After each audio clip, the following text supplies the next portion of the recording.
बघा, कंसामध्ये 3125 कंसाचा घात 1/5 अधिक परत दुसऱ्या कंसामध्ये 32 आणि कंसाचा घात 2/5 वजा तिसऱ्या कंसामध्ये 81 कंसाचा घात 1/4 विस्तार सूत्रे या घटकावर आधारित हा प्रश्न म्हणा किंवा घातांक म्हणा.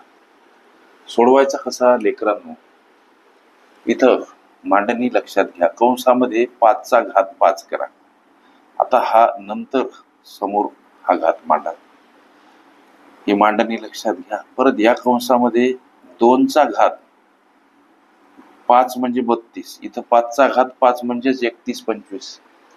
2चा घात 5 म्हणजेच हे 32. आता हा घातांक स्वरूपात असलेला घात मांडा. इथं वजा याची मांडणी करायची कशी लेकरांनो? 3चा घात 4 कंसामध्ये आणि कंसाचा घात 1/4. जेव्हा तुम्ही इथं लक्षात घ्या काही गोष्टी, इथं तुम्ही जेव्हा 5चा घात 5 याचा अर्थ असा की 5चा 5 वेळा गुणाकार, हा गुणाकार करा. याचं उत्तर 31-25 आल्याशिवाय राहत नाही. वाटल्यास टॅली करा. परत हे झालं 1 सर 2चा घात 5 याचा अर्थ 2चा 5 वेळा गुणाकार. हा गुणाकार सुद्धा लेकरांनो किती येतो? तर 32 येतो. का नाही? एखाद्या वेळेस टॅली करा. 2 दोन्ही 4 दोन्ही 8 दोन्ही 16 दोन्ही 32. आता 3चा घात 4 हे 2/5. 3चा घात 4 म्हणजे काय?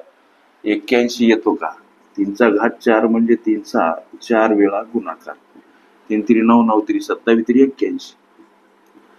हे अशा पद्धतीने टॅली करा. याचा गुणाकार हा 32 मांडला इथं लक्षात घ्या. याचा अर्थ तोच आहे. ह्या संख्या फक्त आम्ही मूळ घात स्वरूपात दाखवल्या, मांडल्या. कशासाठी? तर गणित संक्षिप्त करण्यासाठी.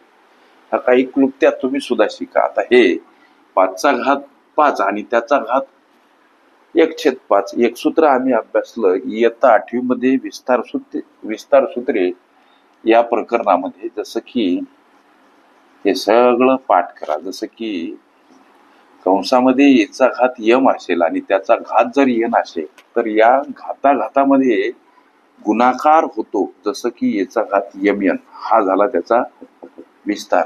मग या सूत्राची क्लुप्ती वापरून आता ही मूळ घात स्वरूपात केलेल्या मांडणीची सोडवण. मग हे मांडायचं कसं बाबा? तर 5चा घात 5 त्याच्यासोबत 1/5 गुणिला अधिक स्वरूपात 2चा घात 5 त्याच्यासोबत हे 2/5 गुणिला ह्या घाताघाताचा गुणाकार का? तर त्याची पुष्टी विस्तार सूत्रे. याचा घात यम त्याचा घात यन असेल तर इथं घाताघाताचा गुणाकार होतो. असं गणितासंबंधीची काही नियमावली आम्हाला सांगते. या घाताघाताचा इथं गुणाकार होतो. याचा घात यम यन अशा पद्धतीने. मग इथं वजा चिन्ह आहे सर. आता 3चा घात 4 सोबत हा घात येणार गुणिला. म्हणजे अर्थातच हे 5-5 खलास व्हावं लागले, हे 5-5 खलास व्हावं लागले, हे 4-4 खलास व्हावं लागले सर. मग आता उरलं काय? इथं 5चा घात 1 उरला सर, इथं 2चा घात 2 उरला सर, इथं वजा चिन्ह 3चा घात 1 उरला सर. हे तर तुम्ही सहज करू शकता. मग 5चा घात 1 म्हणजेच 5, 2चा घात 2 म्हणजेच 2चा वर्ग, याचा अर्थ त्याचं मूल्य 4. 3चा घात 1 म्हणजे काय? 3च. आता ही बेरीज करा. 5 आणि 4 9, हे वजा 3 मांडा, ही वजा बाकी किती? 6. हे तुमच्या विचारल्या प्रश्नाचं उत्तर.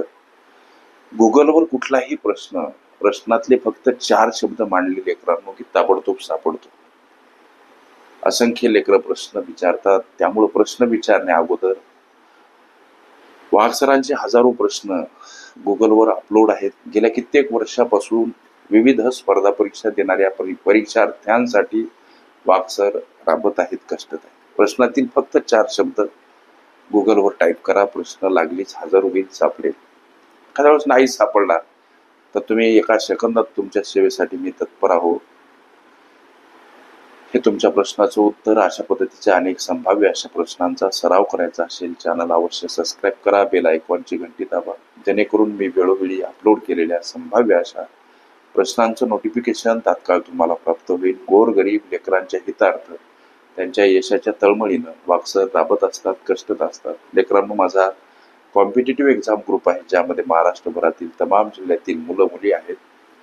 दररोज असंख्य प्रश्न आम्ही असे अभ्यासतो. तुमच्या काळजीपोटी हे सर्व प्रश्न मी अपलोड करतो.